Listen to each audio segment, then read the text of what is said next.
Jesus' followers were fed to wild animals for Roman entertainment. Then, as the story goes, the Roman Emperor Constantine had a vision of the cross, which inspired him to adopt Jesus as his savior. As a result, the West became Christian. But did Constantine really convert to Christianity? Or are modern Christians worshiping a version of Jesus created by a die-hard pagan? Decoding the ancients is the job of investigative journalist Simka Yakubovich. From deserts to tombs, from Rome to the Holy Land, Simka tracks down the truth behind historical myths, long-held beliefs, and some of the greatest biblical stories ever told.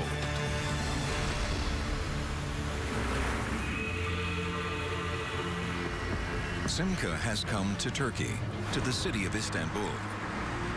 Back in the 4th century AD, Constantine built his new capital here and called it Constantinople. By that point, Constantine had already legalized Christianity. But it's still a matter of controversy whether Constantine himself became a true Christian. I'm underneath modern Istanbul, the city that Constantine built. Until Constantine, some 300 years after the crucifixion, Christianity was essentially an illegal movement. After Constantine, within a few years, a few decades, it would become the official religion of the Roman Empire, and the reason why so much of the world today is Christian. The question is, who was he? And the religion that he created, is it a religion that Jesus would recognize? In the 4th century AD, the Roman Empire was divided into 4 major areas. Each region had its own ruler. But when Constantine's father, who ruled the West, died in York, England in the year 306, his army declared Constantine ruler of the entire Roman Empire. This sparked a bloody struggle to determine who would end up emperor. In the year 312, Constantine was pitted against the general Maxentius, who controlled the central region, including the city of Rome.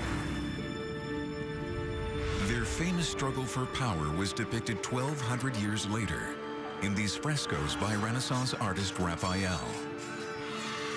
Based on early Christian sources, Raphael painted these narratives on the Vatican walls. And it's these frescoes that tell us the traditional story of how Constantine converted to Christianity. But there's a much older work of art that tells a different tale. It's called the Arch of Constantine, and Constantine himself had it built here, in the center of Rome, to celebrate his victory over Maxentius. Over 6 stories high, Constantine's arch was erected just 91 meters from the Colosseum, where Christians were once killed for sport. For fear of damage, the Department of Antiquities in Rome hasn't given anyone permission to examine it up close for more than 30 years. Until now. The closest you can get to Constantine is the arch behind me, across from the Colosseum. It's Constantine's Victory Arch, and on it he sculpted his narrative. The problem is you can't get close to it. In 30 years, no one has. But now, we're gonna go up and take a look. In his quest to decode the arch, Simka is joined by Constantine expert Elizabeth Marlowe, who has seen the carvings on Constantine's arch only from ground level or in photographs. Until now, she has never seen them up close. Oh my God, look at that. That is so fantastic. Look how big they are. From this elevated perspective, Simka can now see how Constantine wanted his victory over Maxentius depicted in stone for all time. This is amazing. I'm excited It's like spectacular a kid. to be up here. Everyone should see Constantine's arch this way. Constantine's arch depicts the battle between Constantine and Maxentius for strategic control of the Milvian Bridge, just north of Rome. According to the tradition depicted in Raphael's paintings, Constantine's forces were greatly outnumbered. But then, Constantine is said to have had a vision of the cross, followed by a dream of Jesus that changed his life and ours forever. In that moment, Constantine was said to have denounced the Roman paganism that he was brought up with in favor of a newfound belief in Christianity. He ordered his soldiers to paint their shields and banners with the symbol of the cross and led his army to victory. He then went on to convert the entire Roman world to the Christian faith. That's what the Christian tradition tells us. But what does Constantine's arch have to say? In this panel, Constantine's face was deliberately hacked out by a long-forgotten opponent to his legacy. Here, we can still clearly see the defeated Maxentius drowning in the river Tiber. But is there any evidence that Constantine really had a vision of the cross that converted him to Christianity? Who's that guy behind him? That's one of his own men carrying a standard. That's a military standard. No cross there. No cross there. You can't see that from down below. No. I see a shield very clearly. Yes. No cross there. No. No. When we look at the evidence from Constantine's reign itself, the Arch of Constantine really being the best source we have in the years immediately following that battle, there's no trace of Christianity on this monument. No images of Jesus, no crosses, no Christian symbolism anywhere on his arch. Considering his vision, you would think Constantine would be championing Christianity. Is it possible that there was no vision at all? In Constantine's day, emperors had to win over the Roman army. Was the vision invented to win over Christian soldiers? But wait a minute, the Roman army persecuted Christians. It crucified Jesus. There wouldn't have been Christians in the Roman army. Maybe there were. To investigate the possibility of Christians in Constantine's army, Simca travels to northern England, once the outer reaches of the Roman Empire. It's here where Constantine's rise to power began. The area is littered with Roman military forts, like this one, located at Hadrian's Wall on the Scottish border. And it's here that Andrew Burley has found evidence of Christians in the Roman army. Now, what do you make of it? Well, this is not a random thing. This is a very purposeful thing. Now, corresponding with the cross inside the room in this building here, on the section of the wall next door, there are 7 crosses like this one, inserted into the wall, all in one section of wall. To have 7 so close together is very unusual. 3rd century Christian symbols carved into stone, but the same Roman army that crucified Jesus. Evidence that Christians were fighting in Constantine's army, even before Constantine came to power. Winning them over would have been of paramount importance. But were Christian soldiers also serving in his rival Maxentius's army? There would be much more likely to be Christians in Maxentius' army than in Constantine. And Constantine's army was largely composed of people from the far barbarian north, where Christianity had made very much less impact. So it seems Christians were well entrenched in the Roman military before either Constantine or Maxentius fought their famous battle for the Milvian Bridge. But if Maxentius also led Christians into his army, then what's so unique about Constantine's claim to be a Christian sympathizer? To learn more, Simca needs to find out what Maxentius really stood for. The only personal relics from Maxentius's reign were recently unearthed here, just meters from Constantine's arch, by archaeologist Clementina Pinella.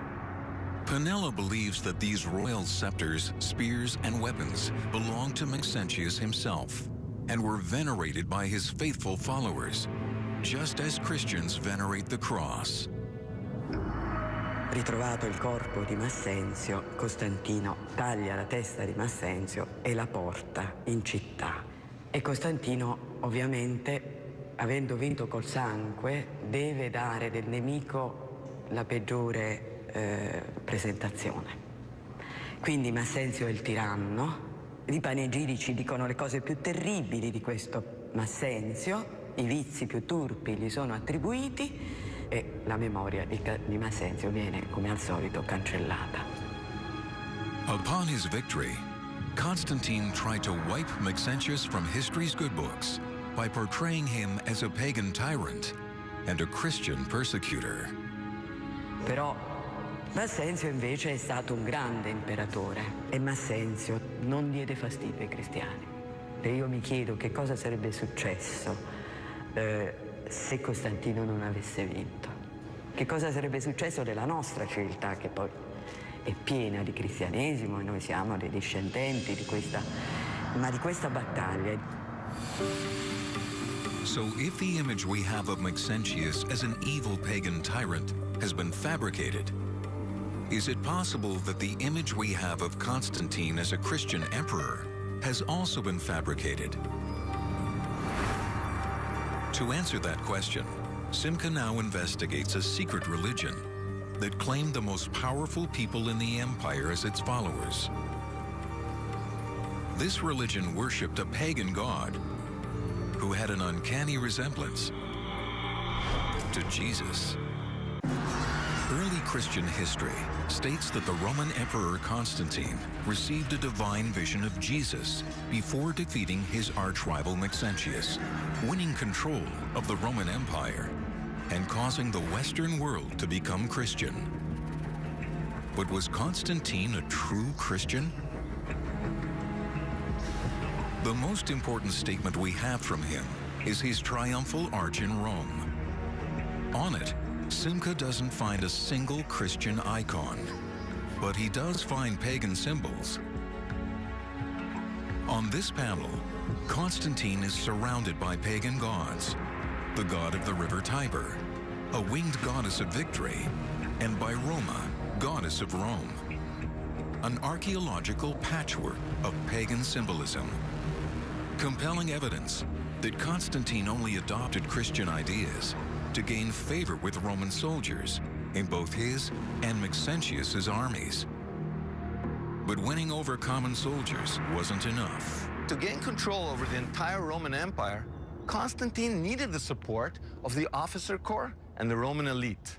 Many members of these classes belonged to a mysterious cult that had been around since before Jesus. That cult was called Mithraism, named after a Mediterranean sun god called Mithras. How did Constantine mobilize both these religions to serve his own ends? Can it be that what appealed to him was a blend of Mithraism and Christianity? Did he fuse the two together to create a super religion that would allow him to gain control over the entire Roman world? Not far from the Roman military fort where Simca has seen evidence of Christian soldiers in Constantine's army, another fort was discovered in 1949 by a French bulldog sniffing for bones. But instead of bones or Christian symbols, this fort revealed a special temple built by Roman officers that were devoted to the pagan god, Mithras. My father's dog, same breed as this one, a French bulldog, was sniffing around and found the middle altar. As you can see, it's very wet here. It was all preserved due to the dampness. Now, this is close to the Roman fort? Yes, and it was 500 foot soldiers, and Mithras was for the officers. So that's why it's so small. So the Roman officer class, which Constantine belonged to, secretly worshipped Mithras at this temple. At the exact same time, an increasing number of ordinary Roman soldiers were worshiping Jesus right next door. Mithraism was an elitist and secret religion, practiced only by men. Initiates walked into this clandestine temple, lit only by a few torches. Arriving at the front of the temple, these initiates would have seen an altar to the god Mithras, rays projecting from his head.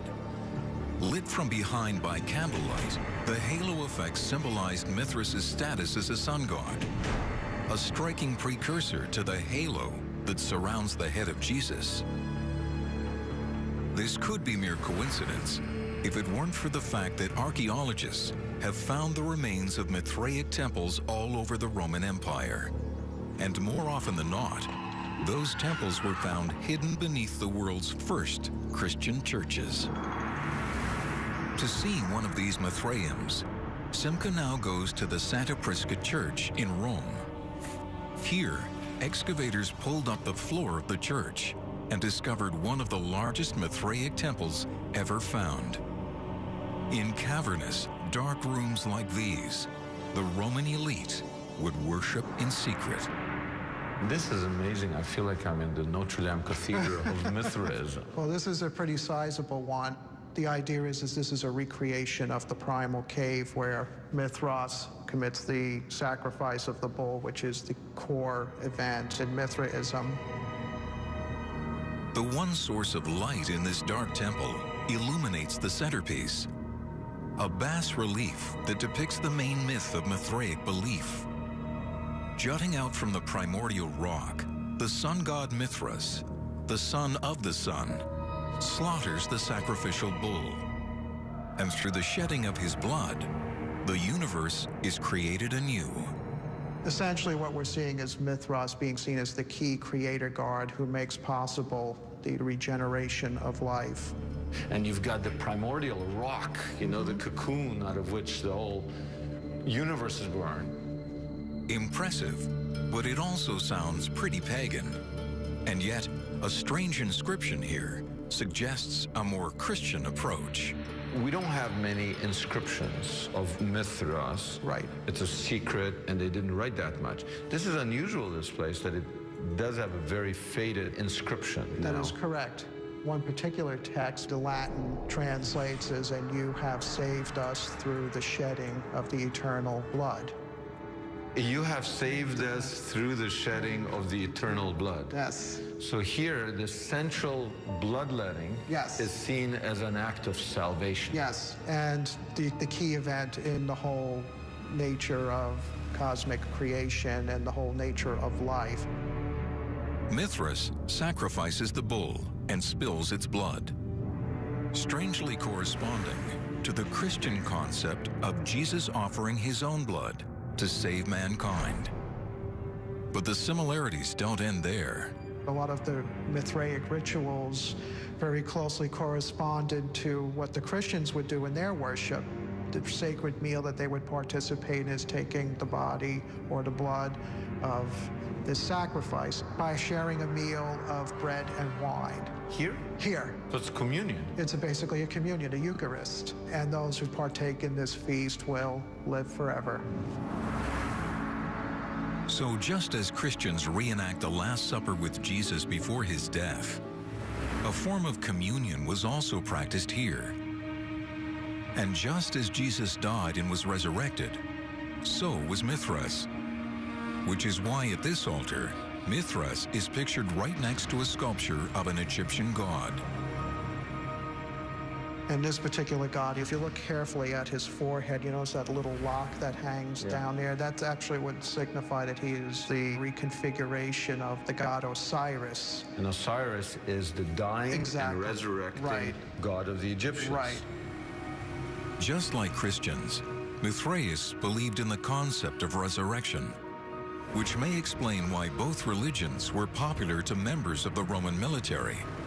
Faced with the daily risk of death, who wouldn't put their faith in the possibility of resurrection and eternal life? But what's most compelling is evidence that Mithras' followers celebrated his holy birth on December 25th, the same day that Christians would later celebrate the birth of Jesus. It was shocking to me when I learned that nobody talked about Jesus' birthday as December 25th when Jesus was walking the earth. Yes. It was Mithras' birthday. That is correct. And this is because December 25th was for the Romans always a traditional important holiday, the Feast of the Saturnalia, which went on for 12 days. And everybody was expected to give presents during that time period. And so suddenly 12 days, gift-giving, December 25th. And a lot of these symbols do find their way into Christian iconography. As it turns out, Mithraism is embedded in the Gospels themselves through the story of the three wise men. At the Church of St. Apollinare Nuovo in Ravenna, Italy, the iconography is still Mithraic. Here we have the three wise men, also known as the Magi. This is the scene as recounted at the birth of Christ, that these three wise men are bringing these gifts to the Christ child. And the hats that they're wearing, in Greco-Roman art, this sort of became the standard hat that would be used in their artwork to denote somebody who's an Easterner. But these hats weren't worn by just any non-Christian from the East. Called Phrygian caps, they were the official hats of the Mithraic priesthood, also known as the Magi. Even Mithras is depicted wearing the same style of hat. And although there are no Christian symbols on the Arch of Constantine, the arch is literally ringed by 8 Magi-looking figures wearing the Phrygian hats of the Mithraic priesthood. But if Constantine was the worshiper of a sun god, how could he have championed Christianity? Unless he created a new version of Christianity, partially fashioned in the image of Mithraism. To do that, he would have had to convince Christians that he was one of them, while in reality supporting the introduction of pagan ideas into their faith. And to do that, I believe Constantine needed the help of someone working on the inside of the early Christian church. Constantine is known to history as the emperor who converted the Roman Empire to the teachings of Jesus. But the Arch of Constantine has no Christian symbolism on it whatsoever. And evidence found beneath the first Christian churches suggests that Constantine fused Mithraism with Christianity to win the patronage of the powerful Roman elite.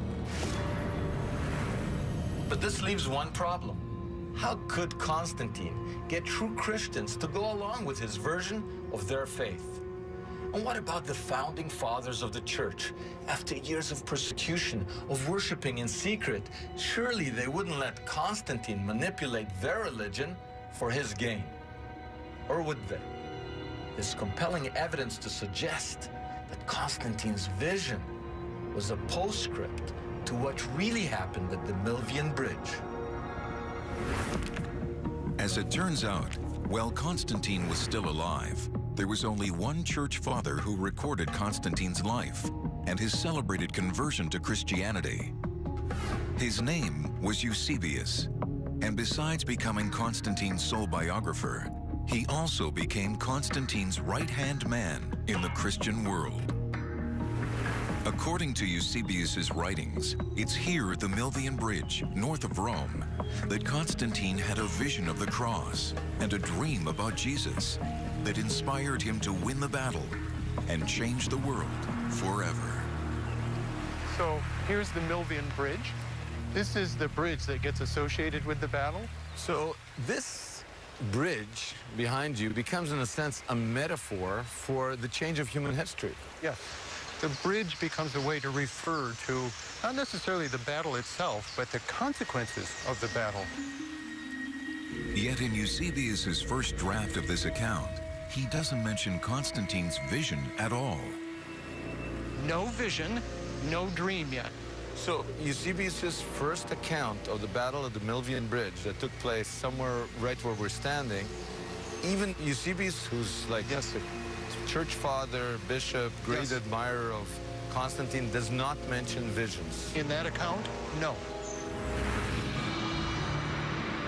Without a vision of Jesus, how did Constantine convince his contemporaries that he had converted to Christianity?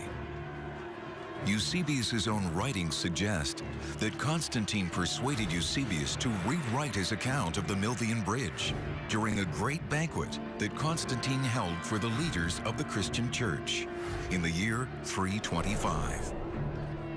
After years of persecution, Eusebius and his fellow bishops were now being hosted by the emperor himself.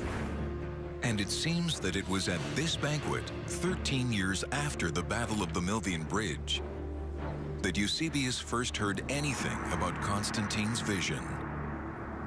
So Constantine tells the story about the vision of the cross before the battle at the Milvian Bridge.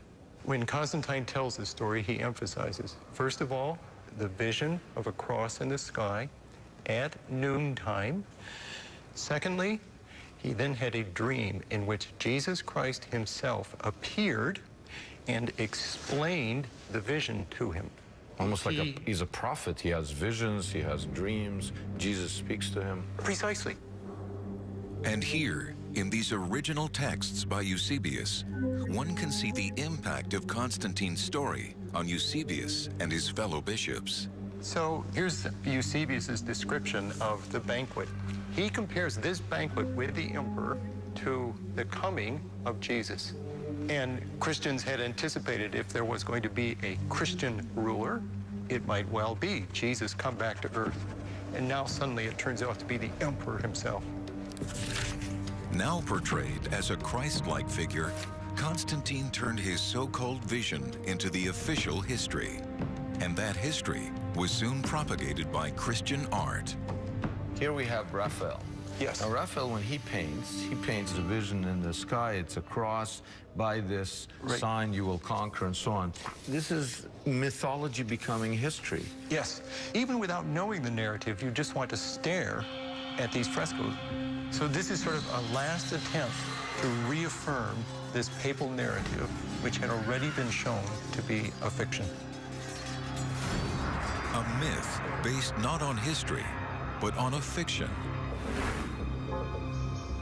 But if Eusebius's biography of Constantine represents the myth, what did Constantine really believe in? The only direct link we have to Constantine is his arch, which is adorned by pagan symbols.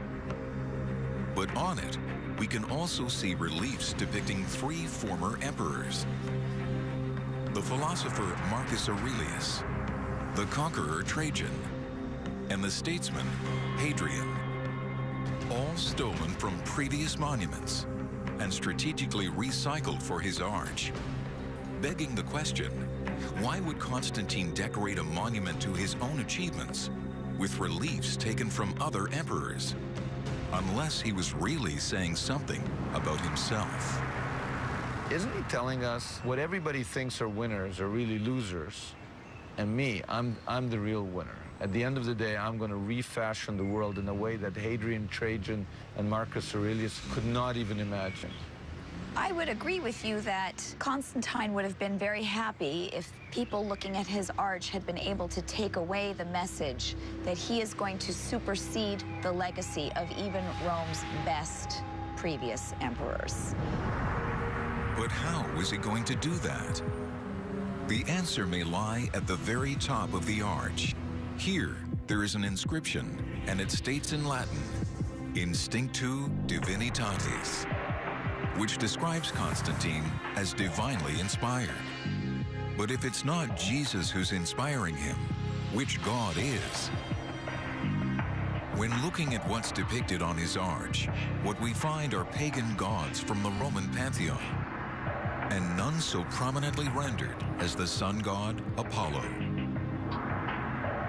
The light is amazing. And it's so appropriate with the rising of the sun god right there to have it illuminated by the sun this way. Before Constantine's alleged vision, he followed the official religion of the Roman Empire, the imperial cult, a pagan religion that worshipped Apollo above all else. Much like the pagan god Mithras, Apollo was the sun god that represented the light of creation. According to the imperial cult, Constantine, as emperor, was a superhuman avatar, the link between Apollo and the rest of humanity. And from the archaeology, it's clear that Constantine bought into this idea completely. He commissioned this 12-meter statue of himself. And not surprisingly, the statue came with an enormous head. Built into this statue's healthy hairline may be evidence that Constantine believed he was more than a mere representative of Apollo.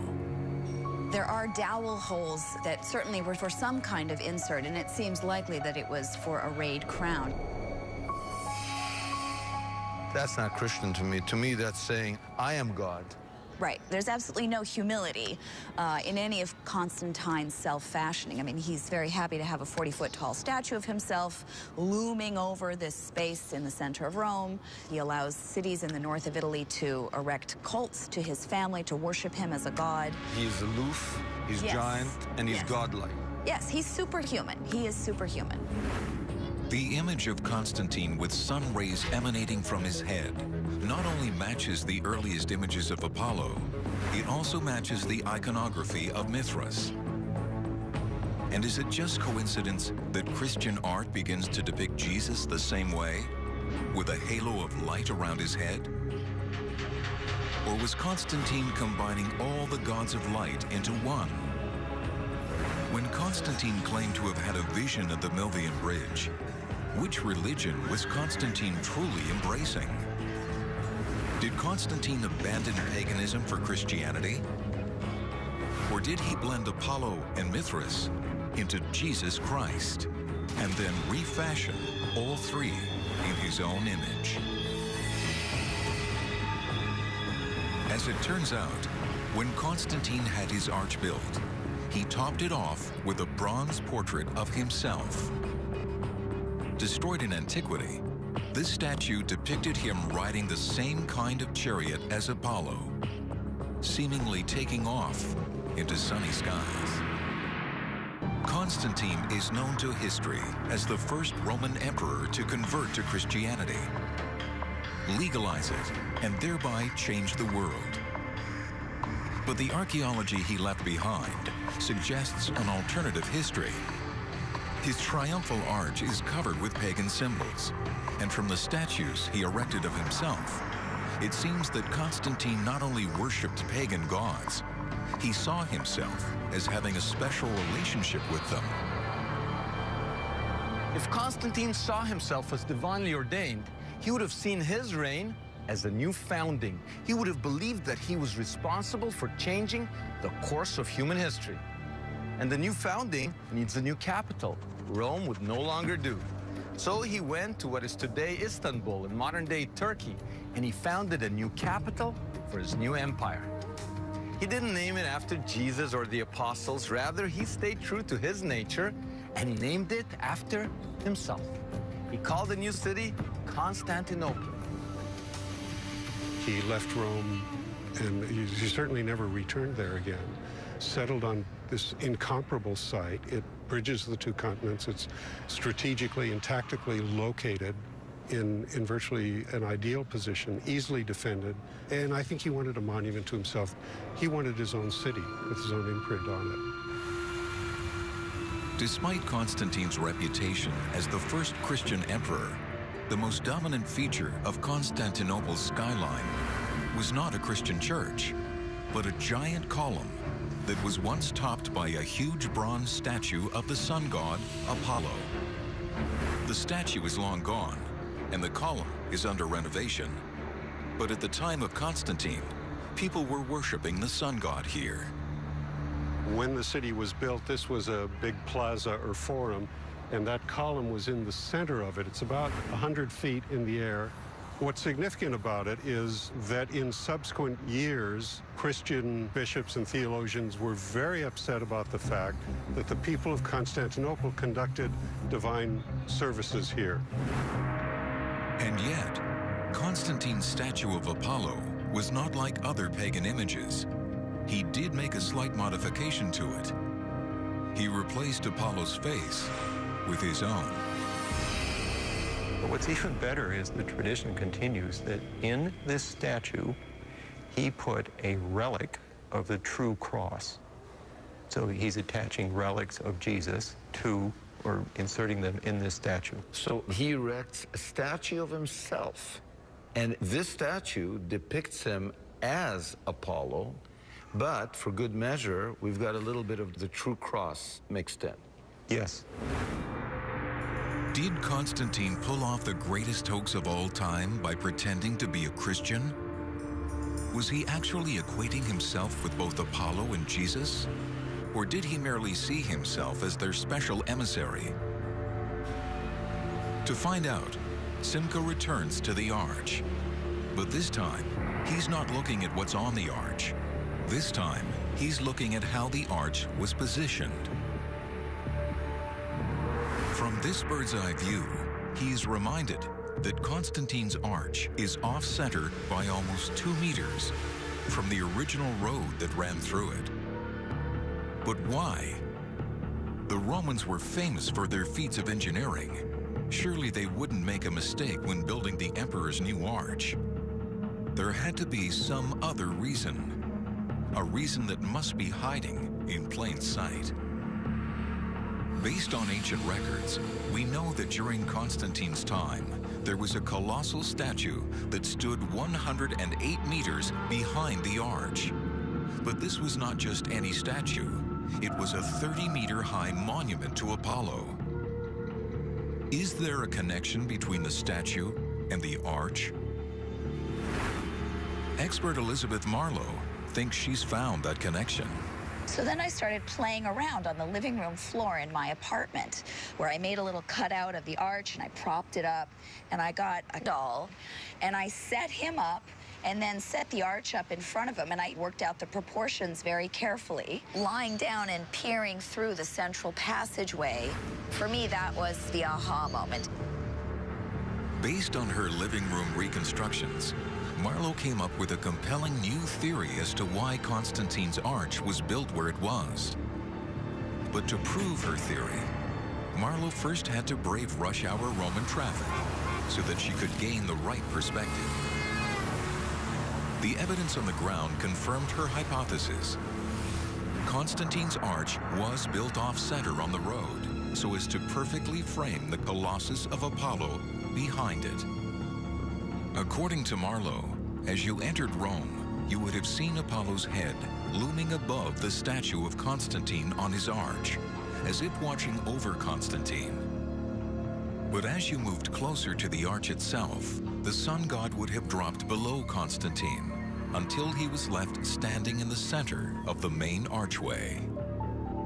At the point when the statue is framed in the central passageway, it is the figure of Constantine that is now looming above in the sky. As the sun is setting, what is rising is Constantine, yes, yes. The arch is literally a reframing of the sun god, with Constantine on top of the arch. Marlowe has revealed a clear example where, on the surface, Constantine seems to be putting himself under Apollo, but covertly, he is letting us know that he is greater than Apollo. Can it be that he did the same with Christianity, seemingly worshiping Jesus, while replacing Jesus with himself? Our investigation has revealed that Constantine merged the great pagan sun gods Mithras and Apollo and replaced their images with his own. Maybe that's not blasphemy by Christian standards, but it does tell us what Constantine thought of himself. By depicting himself with rays of light coming out of his head, Constantine was telling the world that he was to be worshipped as a god. Now, where does that leave Christianity? Was Constantine willing to step aside and bow down to the king of the Jews as any Christian would? I don't think so. I think Constantine took Jesus and refashioned him in his own image, thereby turning the anti-Roman rebel we read about in the Gospels into a symbol of Roman imperialism. To find evidence for this, Simca travels to the Archbishop's Chapel in Ravenna, Italy, where there's a 6th century mosaic that depicts Jesus in a whole new light. That's a mosaic of Jesus dressed as a Roman soldier. Although if you look at it more carefully, you can see that he's actually a Roman emperor dressed for command. He's got the military equipment, and of course he has the cross over his shoulder. So you can kind of see that Christ is also taking on the role of being the Roman emperor. He's depicted as the emperor. As the emperor in a military role. So Constantine didn't start running around dressed like Jesus. Right. He got Jesus to dress like him. Right. The irony is that after Constantine, Jesus, who had been crucified by the Roman army, was now depicted as its leader. But what was Constantine's goal? Was he trying to change Jesus? Or was he trying to replace him? To answer this question, Simca now looks into the plans Constantine made for his own funeral. Well, he was actually buried in Constantinople in the Church of the Holy Apostles, which no longer exists. It was reported that he was buried with the 12 apostles surrounding him. So Constantine prepares his burial by creating a real coffin for himself. Right. And then these pretend coffins for the other disciples. Right. If you take Jesus' place, one way to interpret it is I am Jesus. Well, you could see it that way.